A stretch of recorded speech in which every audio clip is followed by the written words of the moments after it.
Comment reads, sexiness in a character design isn't always about seducing others, it's a very quick and easy visual signifier for power and confidence. I don't dress up for the benefit of other people, I do it to feel confident about myself.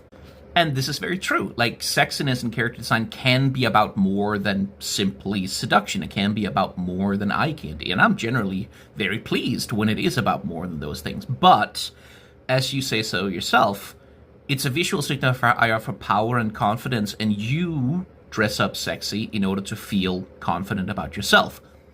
Why would LeBlanc need to do that?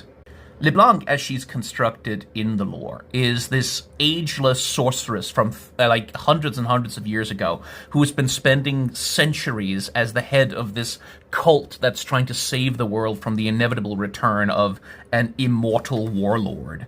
And so no part of her story is about needing to buff up her own confidence, right? Like her confidence kind of comes built in by way of her extreme competence and all of the power that she wields subtly in the background. So for LeBlanc, she doesn't really need to dress up in a nice, sexy dress in order to give herself confidence or to make herself feel powerful.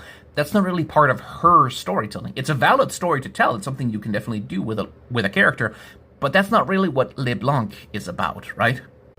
The question I'm asking about LeBlanc really has nothing to do with whether or not her sexualization is, like, appropriate or whatever.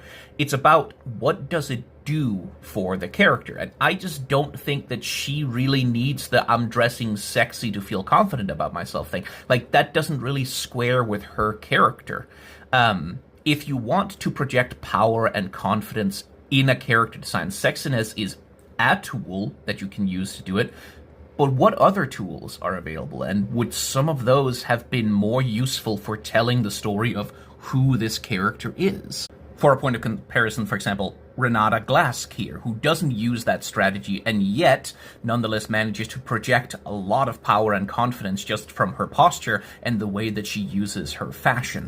I have a similar question about Lysandra, a character who's very deliberately using this imposing, incredibly tall, wide, distorted, statuesque set of proportions with her shoulders and her giant helmet and the way she towers up out of the ground on this pillar of ice as this monumentality to really cement herself as like a historical figure or a statue come to life, a huge part of her power.